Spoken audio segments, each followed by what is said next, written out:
The waters of the Myall River system in Port Stephens are regarded as a pristine fishery, an area commercial fishers are anxious about after it was included in a gazetted but yet to be finalised marine park. Yeah, we're really anxious about it because we sort of knew it was coming, but the process was thrust upon us about 18 months, than it was originally indicated. The park will encompass the Myall, Port Stephens and 3 nautical miles offshore between Barooby Point and Foster. As to where commercial fishers fit into the park's future, well, that was the hot topic of an industry meeting at Tea Gardens today. Even though the state government already wants to buy back licences, few are biting because they still don't know whether their profession will be allowed to continue. We catch fish for people to eat. It used to be an honourable profession. That's the business, but suddenly we're the ogres. With decisions on protection zones and public use areas to be finalised by the end of June, the fishers are now in discussion with the Australian Workers' Union to represent them in future negotiations with the government. Gary Blair, NBN News.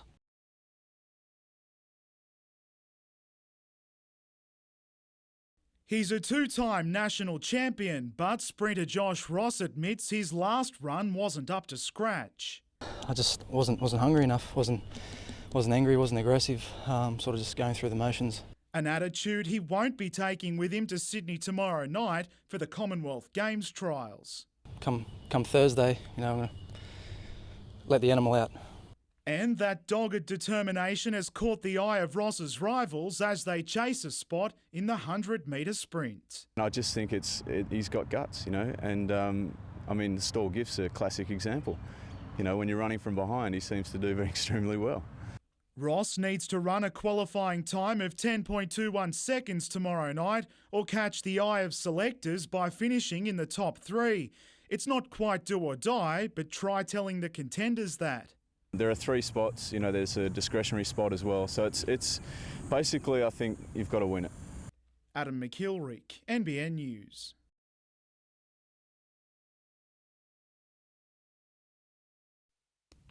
They're a national icon that we're lucky enough to have in our own backyard. But the region's koala population has a lot to contend with. There's a range of threats to koalas in Port Stephens that we're aware of, and they include motor vehicles on our roads, habitat loss, feral dogs and domestic dogs. The results of the latest survey indicate the number of koala sightings in the area has dropped since the last community count in 1992. But it also shows koala populations are present in the locations council thought they were, which is a positive sign that a koala plan of management, adopted back in 2001, is focusing on the right areas. We think if we do a community-based survey every 4 or 5 years, that should give us some good data over time. One of the other things we want to do to support that is to undertake some scientific monitoring programs to help validate the data we're getting through this survey. Wildlife rescuers say the number of koalas they're caring for is rising dramatically, with a record 132 of the marsupials passing through their hands in 2005. They're emphasising the importance of reporting all sick or injured koalas. 24 hours, 7 days a week. And if we can get the animal quickly, we can treat it before it even gets to the vet the next day. Jessica Phyllis, NBN News.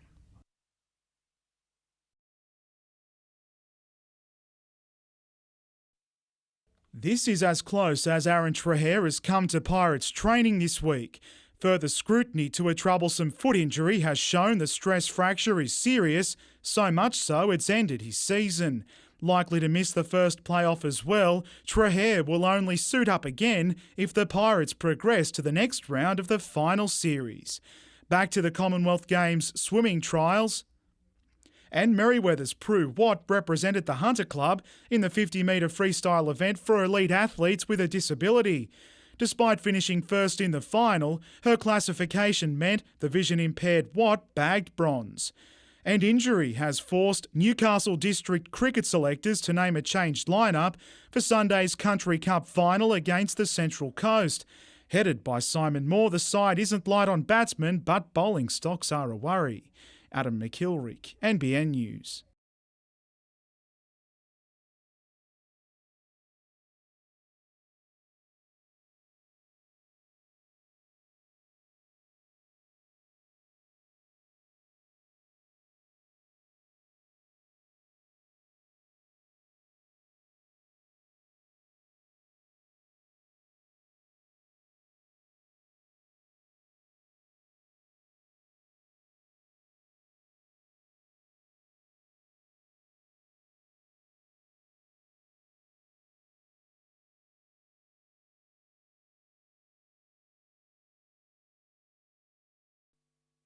The thought of pitting two of the game's best halfbacks against each other was snapped up by promoters, even though a question mark hangs over Andrew Johns.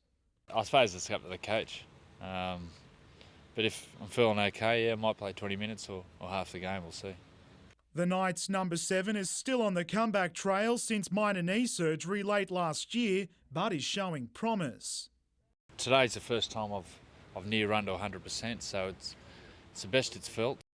No such injury worries for Brett Kamali, who knows firsthand the benefits of taking the game bush. I lived here in Newcastle and there was no NRL team back then, so when they did come to town, it was always a huge lift or a huge bonus when they did come. Another matchup looms between brothers Phil and Chris Bailey, the latter now playing for the Knights while his big brother's at the Sharks. Their characters off the field, so it'll be interesting to see if there's a bit of sledging or a bit of something occurs on the footy field. They play in Coffs Harbour later this month. Adam McIlwright, NBN News.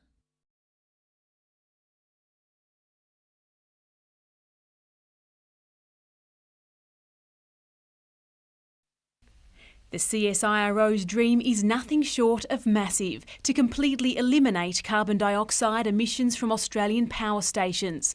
While it's an optimistic and long-term plan, the organisation believes it can make it happen and is developing technologies to capture and store CO2 emitted from burning coal. We've accepted the reality that coal is going to be around for a long time, and it's been part of our international competitiveness, and accepted the fact that CO2 emissions from coal are going to cause an awful lot of problems. Scientists are developing chemicals that can be sprayed onto coal gas, isolating carbon dioxide.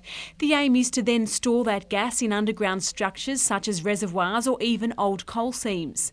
A test rig is currently being built at the Mayfield West site and by the middle of the year will be attached to one of the Hunter's power stations to test how effective it is at capturing CO2. Scientists are hoping to refine the very expensive carbon capture technology to make it cost-effective and saleable to countries like China and India. If we do successfully implement this technology, it will increase the cost, probably to the consumer, but it'll also change the energy scene elsewhere. If all goes according to plan, it will be a decade before we'd see the system being used in Australia.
Queensland have hit form too late to reach the final series, but they still wanted to end the season in style, and Alex Brosk gave them the perfect start. An incredible strike as he squeezed home his third goal in 2 games. He came oh so close to making it 9 for the season. This time, Danny Vukovic had a hand on it, while the post also helped out. It took almost 20 minutes before the Mariners got a real look on goal through Jamie McMaster. Then the breakthrough, with some good lead-up work and a touch of luck, falling for Stuart Petrie to poach an equaliser. His 8th for the year, leaving him with one of the best hauls in the league. But a stat the Raw didn't want, a red card to Sparsay Dalewski for elbowing Wayne O'Sullivan. On further inspection, he looked a bit hard done by. Down a man, Stu McLaren still didn't hold back. But against the odds, the Raw stormed back through Michael Baird. Frustration was an understatement as Michael Beauchamp tested the officials' patience. A goalmouth scramble then provided more conjecture. It was always going to be a goal, the question was to whom? Wayne O'Sullivan eventually credited with the finish. It was scratchy, but the Mariners still forced a draw.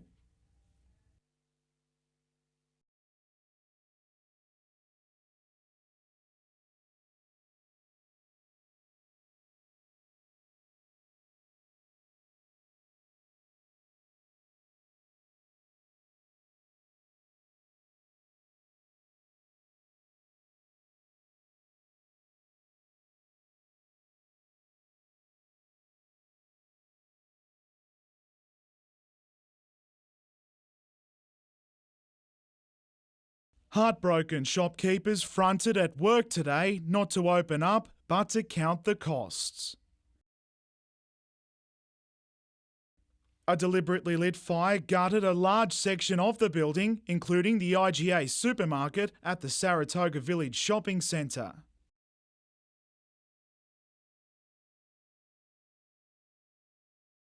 The centre services 2 communities and has enjoyed good trade in the past.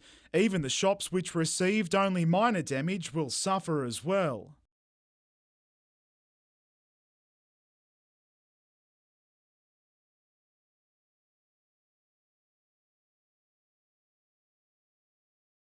It took firefighters 4 hours to put out. Police say it started in bins at the rear of the building. Adam McKilrick, NBN News.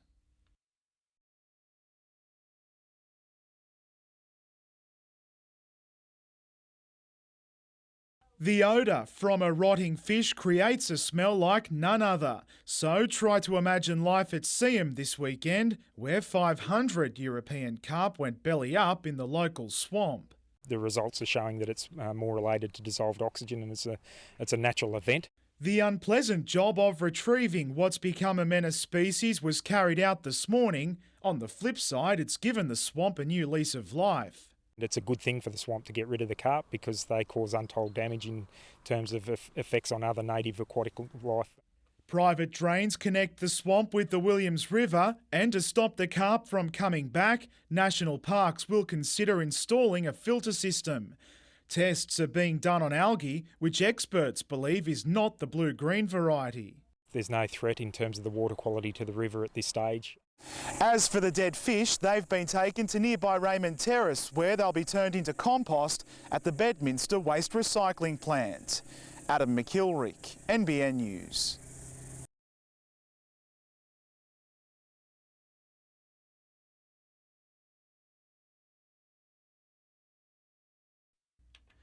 It was a bold play just to get a team into the National League, but the Hurricanes aren't about to simply make up the numbers.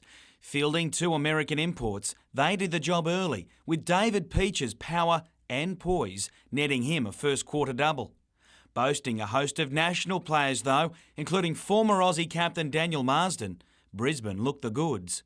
Raphael Sturck kept goals at the last 2 Olympics, and he wouldn't look out of place at another. Even so, the Hurricanes proved they could match it with the league's big guns. And what about the celebration? Composure under pressure was the difference, and Brisbane had it in bucket loads, jumping to a 4-goal lead. Hunter fought back but couldn't catch them in what was an encouraging start to their maiden season.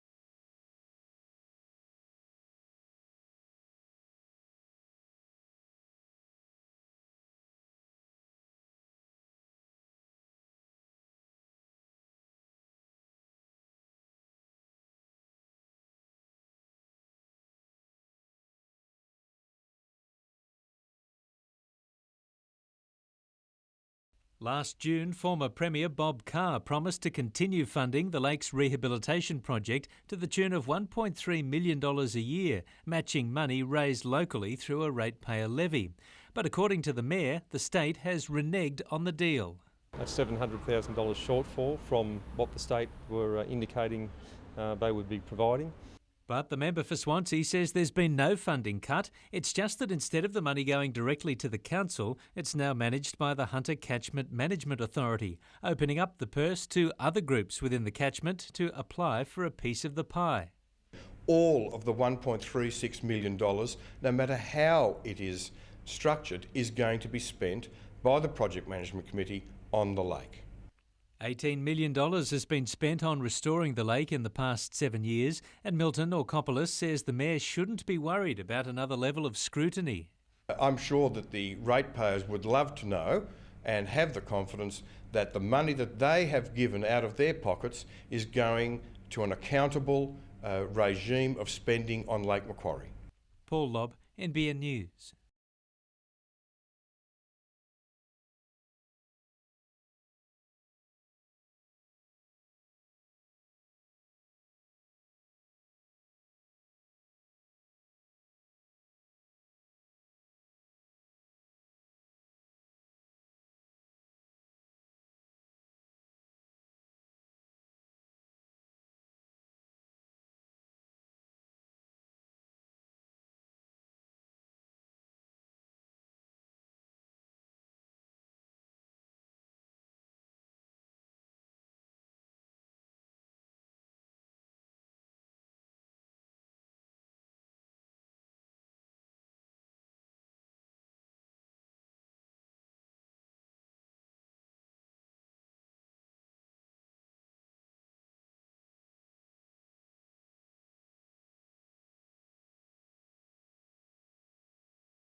The brigade's trying to promote diversity and encourage women to join, and this sort of just goes to show that there's no reason why women can't join the brigade.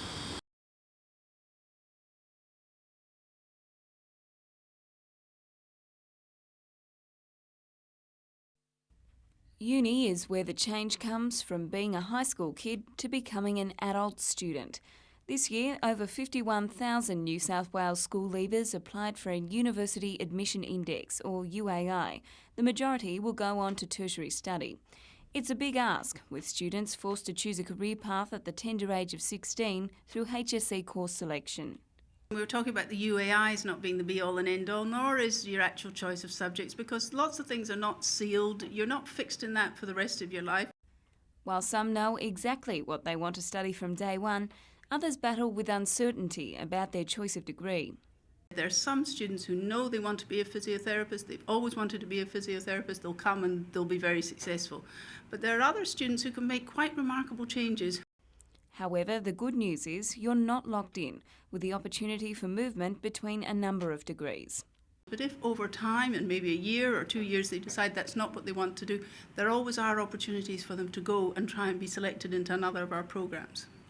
Those who may have chosen the wrong courses in their HSC also have a second chance, with bridging courses available to meet degree prerequisites.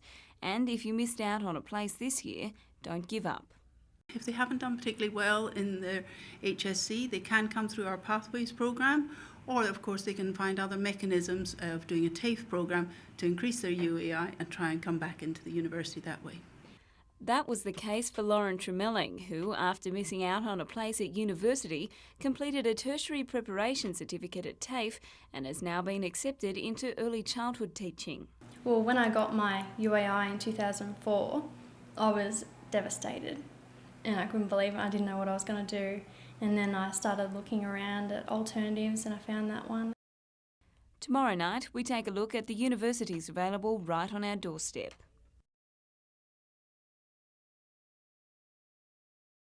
Gathering today, the Jets have to iron out some problems, and quick. And it starts with defence. If you can get that right, and I'm sure that's what we're going to be working on all week, you get your defence right, everything else will fall into place. Perth took less than 8 minutes to break through last night. But to Newcastle's credit, they fought back into the match with Vaughan Coveney's touch enough to level.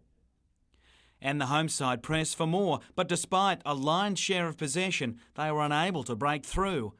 Alan Picken found the net, but in the cruellest of ways. The defender's own goal made it 2-1, before Damien Morrie made a regulation finish to round out a 2-goal win. It was, but Newcastle lived to fight another day, with the 2-match elimination semi-final series against the Central Coast starting on Friday night in Newcastle. What changes can be made in the mine by then may be the biggest thing, with confidence on the wane. We're there now. There's no more excuses. You know, it's 90 minutes, to start with on Friday, and then the next one, and hopefully get the result. It was one of those games that must have been hard to get into, as the result wasn't going to change anything. Getting ready for the playoffs was the underlying aim though, and for much of the game both teams played like sides with something to offer in the postseason. Mike Helms was strong, dropping in a team-high 21 points for Hunter. Liam Rush had his highlights too, with some finesse and power for Perth.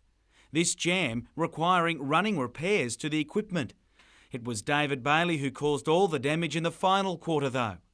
Twice the league's smallest took on the tallest, and won as he sunk 22 of his 35 points in the last term to blow Hunter away. The Pirates now face Cairns on Thursday night in the elimination semi-final.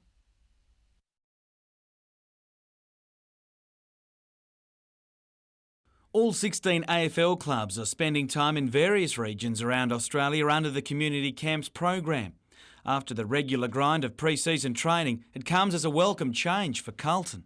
It's also good for morale of our team to go away for a couple of days and stay together, because it's certainly going to build a camaraderie and enhance our team spirit.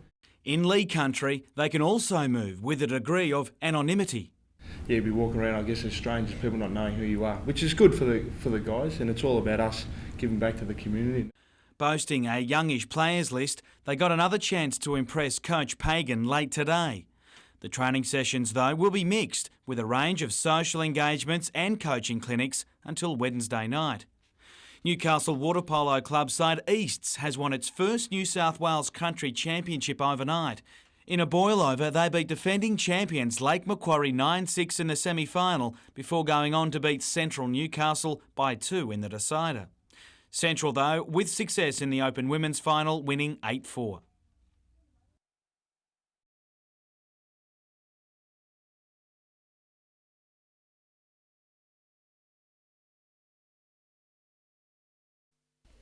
Once not as fancied as their big city counterparts, regional universities are now recognised for a variety of specialised degrees and quality learning environments. For other students, it can be quite daunting going to the city, and so they choose centres such as Newcastle, which is big enough to be still exciting and a bit of nightlife happening, and a nice large university. And regional universities are performing well. According to the standardised international ranking of the Australian Universities website, the University of Newcastle is ranked 13th in Australia, while Griffith University and the University of New England close behind on 16th and 17th respectively. Southern Cross University, which has campuses at Lismore, the Gold Coast and Coffs Harbour, came in at 25. Regional universities are expanding their academic resumes with new courses available due to higher student demand and national industry growth. We have had an outstanding success this year in nursing, and quite clearly that's a growing population, and by putting that course on there, we're responding very much to the needs of the community. Tourism mecca, the Gold Coast, houses 2 universities, Griffith and Bond. Griffith University's Southport campus has seen a 14% increase in enrolments, with 2,500 new students attending this year. The campus offers the first Australian dental technology degree program with a new $36 million centre for medicine and oral health. In country New South Wales, almost 2,000 offers were made this year at the University of New England at Armidale. Renowned for its agriculture and rural science degrees, UNE also provides flexible modes of learning with distance education and online services. Over 5,000 offers have been made this year at Southern Cross University, with education, nursing, tourism and business emerging as the most popular courses. The institute has also reported an increase in demand from international students, with more than 500 studying at the campus from over 50 countries. Bucking a national downward trend, the University of Newcastle, which also has campuses at Arimba and Port Macquarie, has seen an increase in student demand with an extra 300 offers made this year. Additional places have been made available in teaching, nursing and engineering due to national interest and shortages in the fields. Tomorrow night, Setting Up House, the battle to find accommodation at an affordable price without a rental history.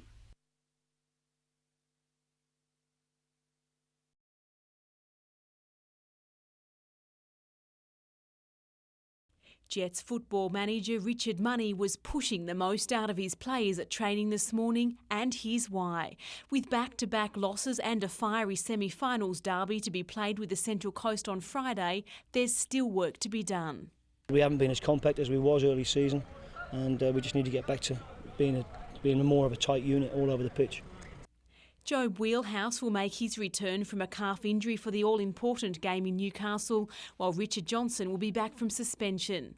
Money has hosed down suggestions his contingent of players with big match experience will be enough to put his side back onto the winners list. Reputations count for nothing in this game, and teams are not won on paper, they're won on the pitch.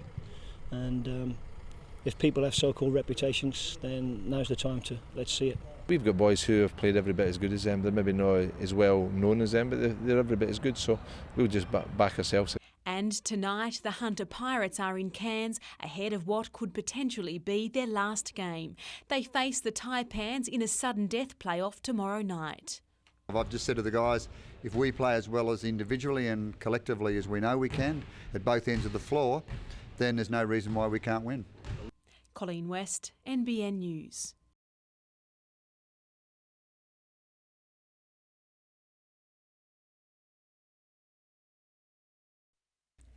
Eight weeks rest from heavy training, and hasn't Danny Badiris enjoyed it? The seasons go so long now, there's a lot of pressure on everyone and stuff. That's what you get paid to do, play footy, so when you have your time off you've got to make the best of it. It hasn't been one big holiday though, the self-confessed ageing hooker undergoing intense physio on a bruised knee. I'm 28 as of Monday. I'm getting older, so injuries don't respond that well to coming back quickly. So it's all about time and resting and just getting a bit wiser as you get older in your career. He looked right back at home on the paddock this afternoon and is hoping to be ready for a trial match against Cronulla at the end of the month. All going well, Badiris will line up against Parramatta in the Knights' first game of the season in March.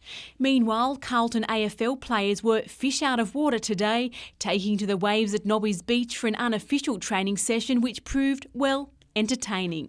Yeah, no, good. We tried to catch a few waves, but the boys, a few of us out there hitting the deck, I think, and crashing to the bottom, but it was a bit of fun. Wrapping up a 3-day tour of Newcastle, the team has been spreading the AFL gospel. And it's important for us as a game, if we're going to keep growing, it's important in this sort of area that we target and try to build our supporter base up. After finishing at the bottom of the ladder last year, the boys are hoping to avoid another wipeout in 2006. Colleen West, NBN News.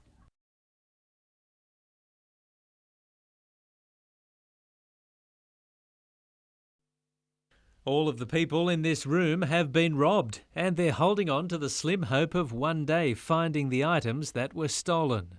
They took everything. They took my bedroom. My bedroom was empty. My pillowcases were gone. Everything. It was horrible. For the first time, Newcastle Police are holding a series of screenings showing hundreds of stolen items they've recovered. Pictures of all the property that was recovered and have invited the public in to come in and have a look and see if they can actually identify any of the property that may have been stolen. If you see something familiar, you can then apply to have a closer look and claim it. All 800 items in this week's showing were recovered from the same house and garage in Tyes Hill following a raid last month. So far, about a third of the people attending the slideshows have said, "That's mine." We've seen a couple of things, a lot of our jewellery. We have to come back and have a look at it because the photos weren't very clear, but yeah, it was good. Newcastle Police say this week's screenings are the first of many. Paul Lobb, NBN News.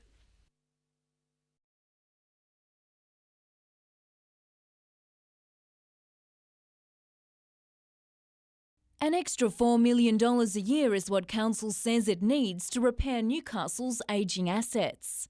We're really at a point where every dollar is important and we want to get the best value for ratepayers' dollars. But on closer examination of the budget, Council's finances don't look so dire, with an income of $141 million at their disposal each year.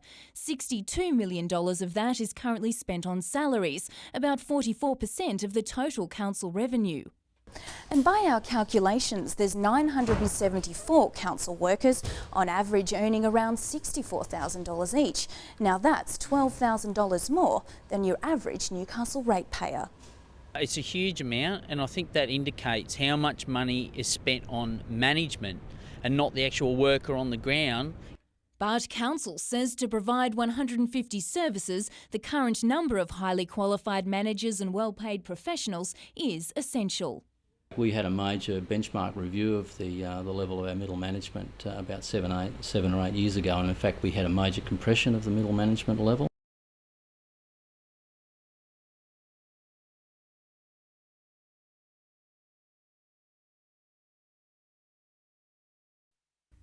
Whether it's a tragedy such as the death of both parents or some kind of family breakdown, more and more grandparents are finding themselves responsible for their grandkids.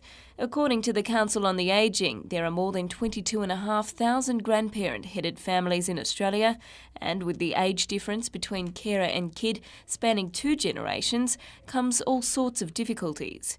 But help is available, with groups like the one formed in Port Stephens today providing the most important thing, a support network. Is getting in touch with other grandparents. Those grandparents often have the answers too, but the main thing is feeling that they're not alone. Another major role these support groups play is introducing grandparents to the welfare opportunities available to them. Let them know their way around Centrelink, let them find out what they can get out of Department of Community Services, how they can get extra funding for childcare, and all these things that they haven't had to think about for years. Grandparents as Parents, or GAPS groups, organise playgroups and meet regularly in various parts of the Hunter. Jessica Phyllis, NBN News.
For Talia Harvey and her boyfriend Jamie Wilson, acceptance into their chosen degrees of nursing and science at the University of Newcastle was a dream come true.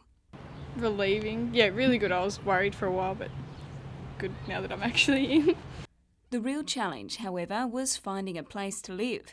Often leaving things to the last minute, students can find themselves without sufficient references to rent off campus and battling it out for limited on-campus accommodation. It's important to think about it as early as possible, mainly because it's very competitive to get in. Living on campus is often considered the best way to adjust to university life, with the support network of friends and help on hand. I think it's great. I think, if you can get a chance to live on campus, it offers you the opportunity to meet a diverse range of students from country New South Wales, interstate, overseas. It gives them an opportunity to develop life skills. At the University of Newcastle, there are 4 residential colleges, but there's only one place for every 23 students. We have over about 940 rooms on campus, but not 940 rooms are available because we've got a fairly good return rate each year. It's a battle being fought across the region, with only a third of students at Southern Cross University and 50% at the University of New England living on campus. Students on the Gold Coast fare even worse, with no on-campus accommodation available. More opportunities exist off-campus, but those without any rental history face hurdles with the need for references to gain housing. If they haven't rented before, obviously they don't have references, but if they've had a part-time job, bring a reference in relation to that, family records, copies of their driver's licence, standard type of identification. And it seems students may need to be more open-minded when it comes to choosing a suburb. But as long as the students are prepared to compromise, there is always something available. It just may not be where they want it. But very quickly they realise that they need to widen their horizons and be very flexible, I think, at this time of year.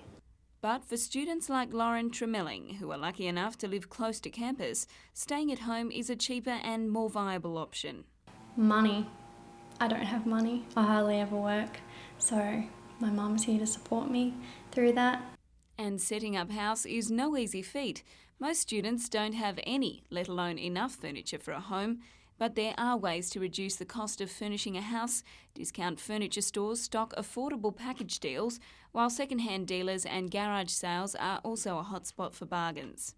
Which is all very well, but everything comes at a price, and that can be a real challenge. But there's a host of support services, often unused, available to students.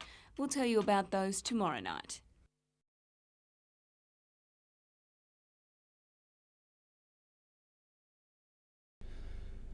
The management committee and the team and the Hunter supporters have all been treated appallingly by New South Wales Netball in how they've gone about.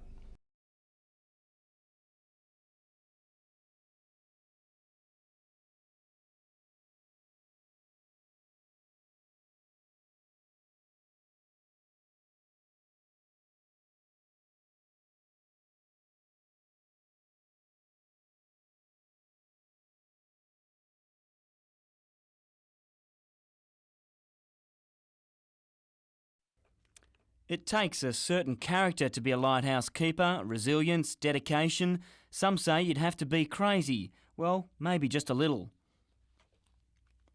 It's a piece of coastline that's seen 38 ships come to grief, and for the last 18 years on and off, it's been Mark Sheriff tending the Sugarloaf Point Lighthouse at Seal Rocks on the New South Wales mid-north coast, making the old keeper's quarters a family home with partner Kath and 2 daughters.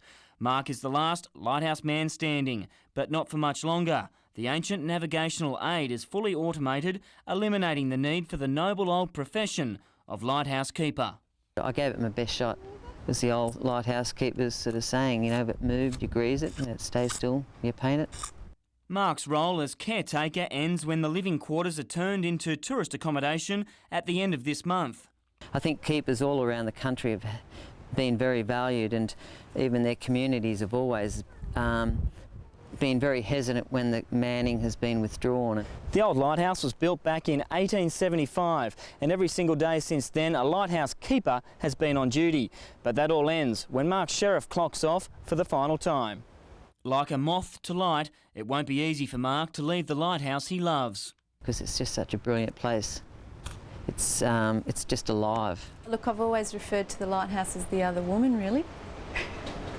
While the sun is setting on the age of traditional lighthouse keepers, the Seal Rocks Lighthouse itself will remain an automated beacon in the night, forever safely guiding those at sea. Todd Nardi, NBN News.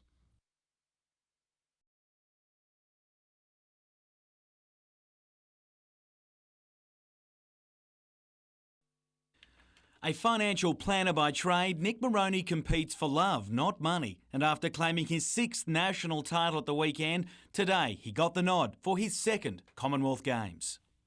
It's pretty special, and it's good after the 2000 Games. I missed out on that one. I was pretty close there, and it was pretty disappointing. So this makes up for it, I think. Finishing 4th in Manchester 4 years ago, a podium finish on home soil isn't beyond the national champ, who believes his best jump is yet to come. And what about the history? 50 years ago, Nick's father Michael competed at the Melbourne Olympics, and their footsteps he can't wait to follow. So to be in front of a packed MCG crowd, I think it's too much to think about, really. He'll join the likes of sprint champion Joshua Ross, who claimed his 3rd national title at the weekend. In a change of pace but not ability, Newcastle-based marathon runner Scott Westcott was also named for the Games. While in the field, discus thrower Ben Harradine made the cut, as did triple jumper Michael Perry. Based on the Sunshine Coast for work these days, this will be his first Games. Among the elite athletes with a disability named were Heath Francis, while middle distance wheelchair racers Christy Dawes and Eliza Stankovic will both contest the 800 metres.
It is the first of its kind in Newcastle, a television commercial aimed at ratepayers.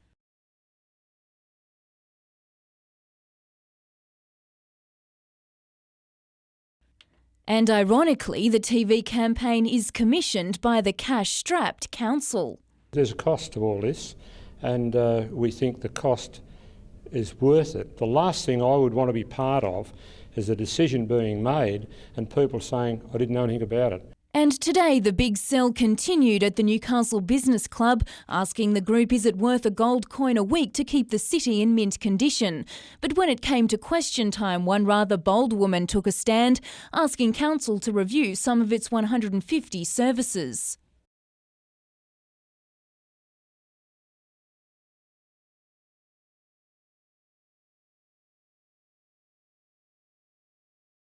Local government has been squeezed through rate capping, and all of those inefficiencies that might have been there 10, 15, 20 years ago have been weeded out.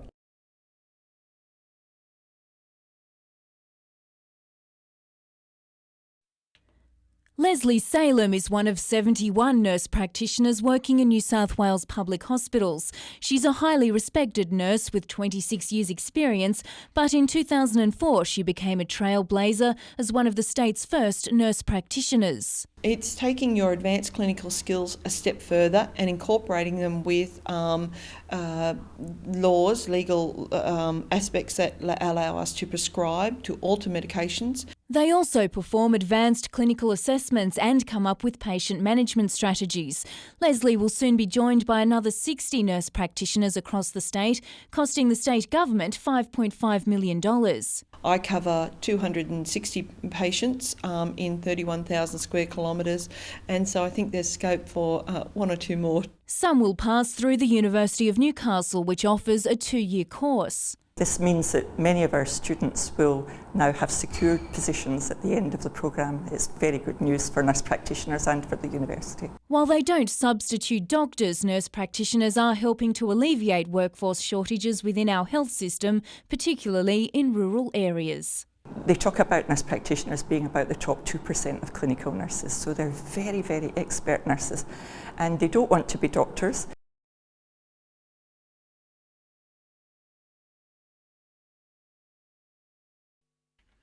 Finishing 8th, the Hunter Pirates know few are giving them a chance in the far north on Thursday night against Cairns, and that may just be their best weapon. And we've got nothing to lose, so we can just sort of let it all hang out, as they say, and get after it. Injury, coupled with the off-court financial issues that have circled in recent weeks, there's no wonder frustration has contrasted form. But the playoffs could yet provide the right injection, coach included. This is what you train for and practice for, and whether you're first or eighth, it's down to the business, and this is why we play basketball. Stress fracture of the foot or not, it seems wild horses couldn't drag Aaron Trehair away from a game that could be the club's last. It's a long off-season, so there's plenty of time to recover, and yeah, like I said, I'm going up there to play, and yeah, it would have to be pretty sore for me to pull out of the game. Mike Helms knows he's in for a test. The Pirates' go-to man, he'll be heavily marked in the elimination match. So I just got to go out there and play smart, you know what I mean, not force anything, you know, take shots when, you know, when they're given to me, and just get my teammates involved. While the players' season could be decided Thursday night, the club's future past this year will be confirmed by Friday. Jim Callanan, NBN News.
As well as those already built, there are around 500 apartments under construction in Newcastle at the moment. The Real Estate Institute says those buying off the plan, aiming at a quick sale, may be disappointed. Well, I think anybody that's going to speculate on an apartment market or any marketplace has to know their marketplace. And it's probably not a good time for speculation, but investment in real estate is a long-term investment. The latest project to gain approval is the Palais Royal site, with 92 apartments planned. All of the apartments that have been built have been taken up either by residents or tenants. There's still an acute shortage of tenancies in Newcastle, so certainly for investors that are looking and buying apartments, there's plenty of tenants out there, especially at the moment. Meantime, a home of a different era is being offered for sale on the Hill. Artist and owner Ray Richards says she loves the charm of her 6-bedroom family mansion, which is now just a bit big for her to care for. And the other thing I like is the solidity of it. I mean, look at the thickness around that window. And it's something I think you don't often get in modern buildings. I think people are still searching for these beautiful old mansions, and they come up very rarely, and Newcastle really doesn't have a lot of them.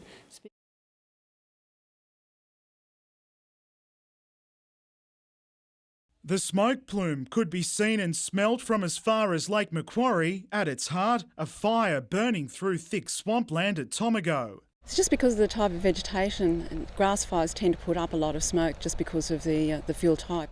It started when an off-road trip took a fiery turn, a four-wheel drive's hot exhaust sparking the blaze in long grass. And because of that type of fuel, it does tend to move a little bit faster than it would do if it was in a bush type of scenario. An industrial area lines the fire's northern flank, but a northeasterly wind kept the blaze away from properties. At one stage, the smoke became so thick the Tomago Weekend Detention Centre was evacuated. Today, firefighters took to the air for a better view. Late this afternoon, 360 hectares had been burned, the blaze being left to run its course with crews and containment lines still in place. Adam McKilrick, NBN News.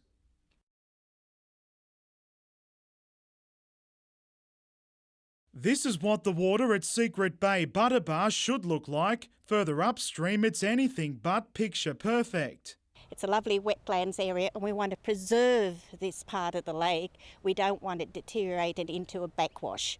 Residents of Earswick Crescent first noticed the white sludge yesterday morning. People could bring their boats up here, you'd see them kayaking up here now and again and things like that, but I don't think you'd even get a boat up here now. You'd probably walk in mud, that's about it. It's disgraceful. But the most noticeable difference, locals say, is the absence of water birds. A council officer has since visited the site, telling residents he thinks it's algae. Further consultation, though, with council engineering staff revealed it was a build-up of clay-like materials washed into the creek after a water main burst, causing siltation. An investigation into the adequacy of nearby silt traps, including those at a new subdivision, is now underway. Adam McKilrick, NBN News.